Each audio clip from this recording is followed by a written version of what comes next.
Bonjour à tous, donc bienvenue dans cette nouvelle vidéo. Donc le thème de cette semaine c'est manger moins pour vivre plus longtemps. Alors une étude en fait à Madrid, donc je vous mettrai le nom de l'étude en barre d'infos. Cette étude en fait a démontré que de diminuer de 40% l'apport calorique permet de protéger l'ADN et ainsi de voir diminuer de 40% les cancers et les maladies liées au vieillissement. Donc en général, on a toujours tendance à manger un petit peu au-delà de ses réels besoins. Donc en effet, cette étude démontre bien que il faut faire attention à ce qu'on mange et que l'alimentation a un effet vraiment très important sur certaines maladies. Donc ensuite, pour parler d'une autre étude qui avait été faite il y a déjà quelques temps, vous avez sûrement dû en entendre parler, il y avait un livre qui était sorti là-dessus, ça s'appelait le régime Okinawa. Alors en fait, c'est une île qui se trouve près du Japon.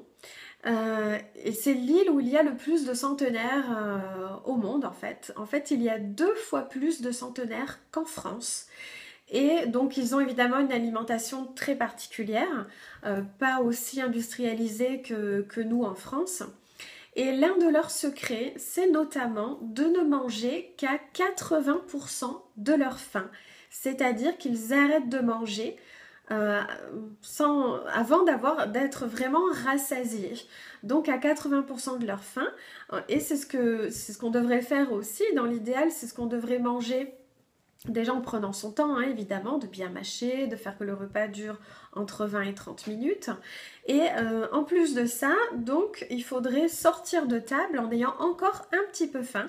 C'est-à-dire que par exemple, une grosse tasse de thé ou de café doit très bien passer à la fin du repas.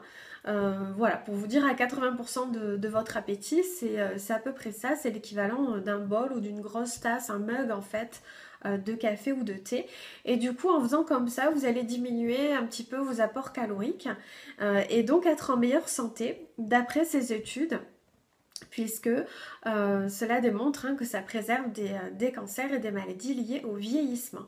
Donc je vous mets de toute façon en barre d'infos le nom de l'étude qui a eu lieu à Madrid. Et puis vous pouvez toujours vous renseigner évidemment sur internet, sur l'île d'Okinawa. Pardon, je vais y arriver, pour trouver éventuellement des recettes ou des aliments que vous n'avez pas l'habitude d'utiliser dans votre quotidien. Donc je vous retrouve la semaine prochaine pour un nouveau thème diététique. À bientôt!